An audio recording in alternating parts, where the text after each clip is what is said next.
सभी साथियों को नमस्कार। एजुकेशन स्पेशल यूट्यूब चैनल के माध्यम से आप सभी मित्रों का बहुत बहुत स्वागत है, अभिनंदन है। आज हम जानेंगे सर मोक्षगुंडम विश्वेश्वरैया जी के बारे में महत्वपूर्ण जानकारी और इन्हीं के जन्म दिवस 15 सितंबर को इंजीनियर्स डे मनाया जाता है। तो आज इनके बारे में हम जानेंगे। इसकी छोटी सी हम स्टोरी आज की इस वीडियो में मैं आपको बताने वाला हूं। इससे पहले आप चैनल को सब्सक्राइब कर लें और बेल आइकन को प्रेस कर लें ताकि आने वाले वीडियो के नोटिफिकेशन आपको मिलते रहेंगे। सबसे पहले हम जान लेते हैं मोक्षगुंडम विश्वेश्वरैया जी के बारे में। इनका जन्म 15 सितंबर 1861 में हुआ था और 14 अप्रैल 1962 में इनका ये एक्सपायर हो चुके थे। ये इंजीनियर वैज्ञानिक थे, आधुनिक भारत के विश्वकर्मा थे। भारत ही नहीं वरन विश्व की महानतम प्रतिभाओं में से थे। ईमानदारी, त्याग और मेहनत में बेजोड़ थे। मैसूर के दीवान भी रहे। आपको भारत रत्न पुरस्कार भी मिला और साथ ही साथ भारत सरकार ने आपका डाक टिकट भी जारी किया। 15 सितंबर को अभियंता दिवस मनाया जाता है। कृष्णराज सागर बांध, Bhadravati iron and steel works, Mysore Sandal oil and soap factory, Mysore विश्वविद्यालय, बैंक ऑफ मैसूर सहित अनेक महान उपलब्धियां आपकी हैं। इसलिए इन्हें कर्नाटक का भागीरथ भी कहा जाता है। देवशिल्पी विश्वकर्मा जयंती 17 सितंबर और मोक्षगुंडम विश्वेश्वरैया जन्मदिन 15 सितंबर के नामों और जन्मतिथियों में साम्यता का महज संयोग है।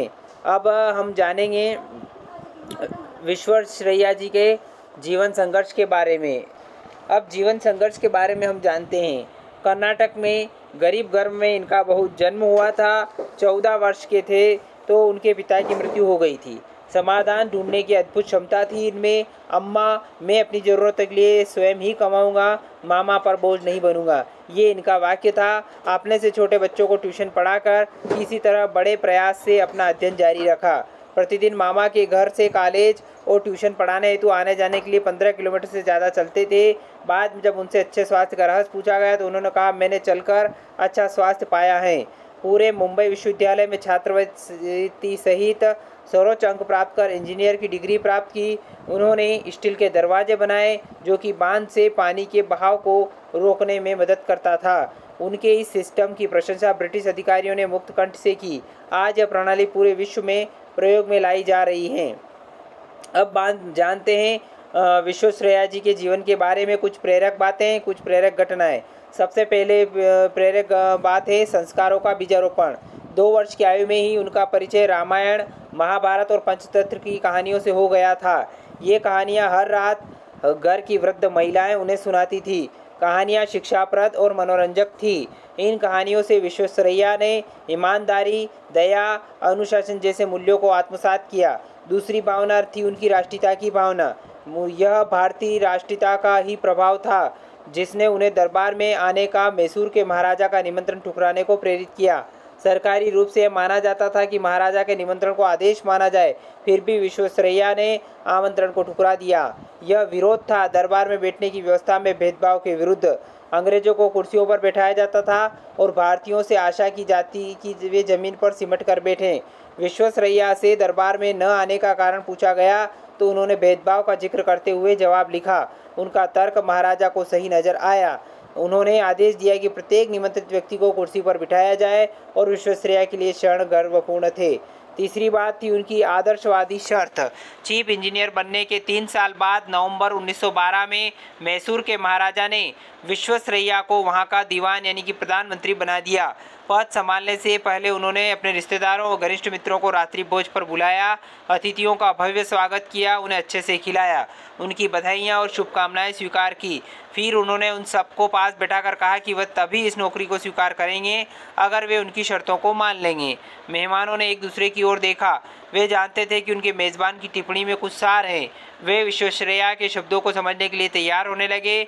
उन्होंने कहा कि उनमें से कोई भी उनसे किसी भी किस्म के पक्षपात की अपेक्षा नहीं करेगा, न ही वे कोई सरकारी संरक्षण मांगेंगे। कुछ मेहमानों के मुंह लटक गए, फिर भी विश्वेश्वरैया ने अपनी बात स्पष्ट कर दी थी। किसी भी संदेह की कोई गुंजाइश नहीं थी। चौथा है पुरस्कार दाता को खरी खरी। जब उन्हें 1955 में भारत रत्न प्रदान किया गया तो उन्होंने पंडित नेहरू को लिखा, अगर आप यह सोचते हैं कि इस उपाधि से विभूषित करने से मैं आपकी सरकार की प्रशंसा करूंगा तो आपकी निराशा ही होगी। मैं सत्य की तह तक पहुंचने वाला व्यक्ति हूं। नेहरू ने उनकी बात की प्रशंसा की। उन्होंने विश्वेश्वरैया को आश्वासन दिया कि राष्ट्रीय घटनाओं व विकास पर टिप्पणी करने के लिए वह स्वतंत्र हैं। यह सम्मान उन्हें उनके कार्यों के लिए दिया गया है, इसका मतलब उन्हें चुप कराना नहीं है। छठी है वृद्धावस्था में भी अद्भुत सक्रियता। 1952 में वह पटना में गंगा नदी पर राजेंद्र सेतु पुल निर्माण की योजना के संबंध में गए। उस समय उनकी अवस्था 92 वर्ष की थी। तपती धूप थी और साइट पर कार से जाना संभव नहीं था। इसके बावजूद वो साइट पर पैदल ही गए और लोगों को हैरत में डाल दिया। उनका कहना था, कार्य जो भी हो लेकिन वह इस ढंग से किया गया हो कि दूसरों के कार्य से श्रेष्ठ हो। 98 वर्ष की अवस्था में वह प्लानिंग कर एक किताब लिख रहे थे। अगला है सादगी में पारखी। यह उस समय की बात है जब भारत में अंग्रेजों का शासन था। खचाखच भरी एक रेलगाड़ी चली जा रही थी। यात्रियों में अधिकतर अंग्रेज थे। एक डिब्बे में एक भारतीय मुसाफिर गंभीर मुद्रा में बैठा था। सांवले रंग और मजले रंग का वह यात्री साधारण वेशभूषा में था, इसलिए वहां बैठे अंग्रेज उसे मूर्ख और अनपढ़ समझ रहे थे और उसका मजाक उड़ा रहे थे, पर वह व्यक्ति किसी की बात पर ध्यान नहीं दे रहा था। अचानक उस व्यक्ति ने उठकर गाड़ी की जंजीर खींच दी। तेज रफ्तार में वह दौड़ती गाड़ी से तत्काल रुक गई। सभी यात्रियों उसे भला बुरा कहने लगे। थोड़ी देर में गार्ड भी आया और उसने पूछा, जंजीर किसने खींची? तो उस व्यक्ति ने उत्तर दिया, मैंने खींची। कारण पूछने पर बताया कि मेरा अनुमान है कि यहाँ से लगभग 1 फर्लांग की दूरी पर रेल की पटरी उखड़ी हुई है। गार्ड ने पूछा, आपको कैसे पता चला? वह बोला, श्रीमान मैंने अनुभव किया कि गाड़ी की स्वाभाविक गति में अंतर आ गया है।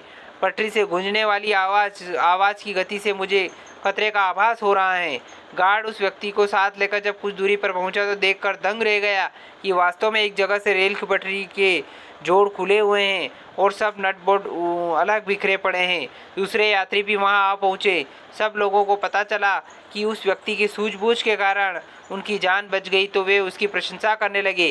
गार्ड ने पूछा, आप कौन हैं? तो उस व्यक्ति ने कहा, मैं एक इंजीनियर हूं और मेरा नाम है डॉक्टर एम विश्वेश्वरैया। नाम सुनकर सब स्तब्ध रह गए। दरअसल उस समय तक देश में डॉक्टर विश्वेश्वरैया की ख्याति फैल चुकी थी। लोग उनसे क्षमा मांगने लगे। डॉक्टर विश्वेश्वरैया का उत्तर था, आप सबने मुझे जो भी कहा होगा मुझे तो बिल्कुल याद नहीं है। अगला है गुणवत्ता समर्थक और विशुद्ध ईमानदार थे वो। विश्वेश्वरैया आरक्षण के विरुद्ध थे। इस मामले में उनमें और महाराजा में मतभेद हो गया। विश्वेश्वरैया ने जोर दिया कि वह सरकारी पदों की गुणवत्ता को कम नहीं करेंगे। यह आलस्य व कार्यकुशलता को जन्म देता है। जब उन्होंने यह देखा कि महाराजा निम्न और पिछड़े वर्ग के लोगों की भलाई के लिए नियमों में ढील देने के लिए दृढ़ संकल्प हैं, तो उन्होंने सन 1919 में त्यागपत्र दे दिया। नौकरी छोड़ने के बाद विश्वेश्वरैया सरकारी कार का प्रयोग न करके अपनी कार में घर लौट आए। यह प्रमाणित करता है कि वे सरकारी सुविधाओं का इस्तेमाल करने में कितनी सतर्कता बरतते थे। जब वह व्यक्तिगत काम से जाते थे तब सरकारी वाहन का उपयोग कभी नहीं करते थे, और जब वह व्यक्तिगत पत्र लिखते थे तो अपने कागज और डाक सामग्री का प्रयोग करते थे। तो साथियों, आज के इस वीडियो में हमने डॉक्टर विश्वेश्वरैया, मोक्षगुंडम विश्वेश्वरैया के बारे में जाना और उनके जीवन के महत्वपूर्ण दृष्टांतों को आज हमने समझने का प्रयास किया है। आशा करता हूँ कि पूरी अपडेट यहाँ पर आपको पसंद आई होगी। यदि वीडियो अच्छा लगे तो लाइक करें, कमेंट करें। एक बार और निवेदन है, चैनल को आप ज़रूर सब्सक्राइब कर लें और बेल आइकन को प्रेस कर लें। धन्यवाद। जय हिंद, जय भारत।